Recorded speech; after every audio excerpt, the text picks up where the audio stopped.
And it's time now for our special segment, Resurgent Africa.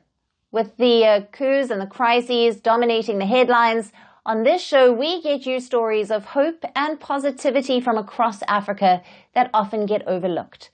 Our report today is from the West African nation of Burkina Faso, where despite the extreme weather conditions and a severe water crisis, the country has adopted a sport that requires a lot of water, golf. But the Burkina Faso people have found a way to enjoy the sport without exacerbating the water crisis. Now, their version of golf has brown courses instead of green. Wondering how? Watch our next report.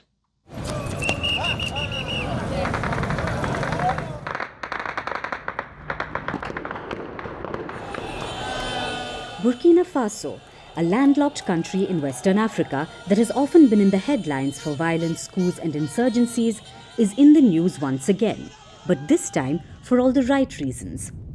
The Sahel country has managed to pioneer water conservation efforts in golf, a sport that requires acres of luscious lawns and a lot of water to keep them green. But the country has been reeling under a severe water crisis. So, they found a way to enjoy the sport without exacerbating this problem. The country's sole golf club is in the outskirts of the capital, Ouagadougou. It boasts of an 18-hole course and two 9-hole courses. But these courses are not green, they're brown. Instead of manicured lawns, the players here find sand, stones and sinewy shrubs.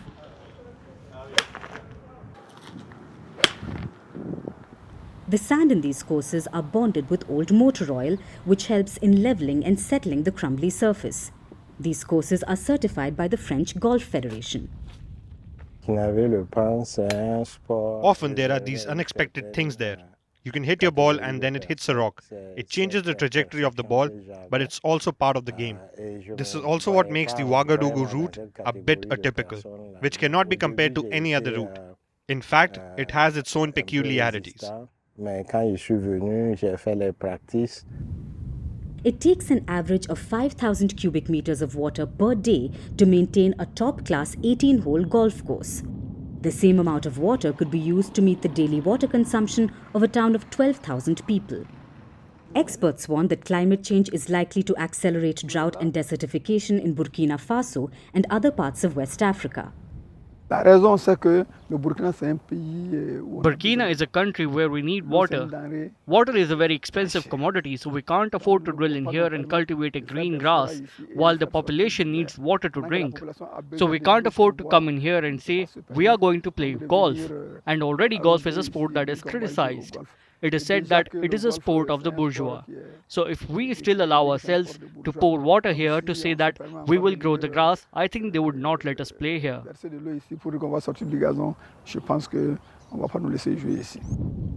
The origin of golf in Burkina Faso dates more than half a century. It was founded in 1975. The club's sports director, Abdou Tapsoba, says it was his father who introduced golf to Ouagadougou. His father took up the sport while in the French army following World War II. Tapsoba explains that the club is not a mere sports facility, it even provided jobs to those whose land was taken over by the club. Some people found jobs tending the courses, while others became caddies. And quite often, the workers themselves turned into exceptional golfers.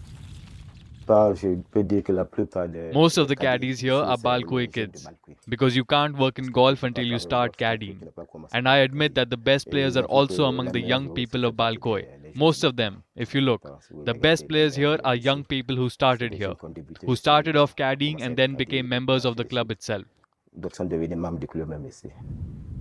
For the world, Burkina Faso has set an example of being a pioneer in bringing water conservation to the thirstiest of sports. Burkinabes have certainly changed the game.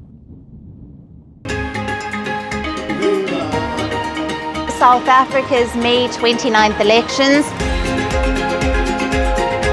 It was the start of change in the country. We are on the verge of history.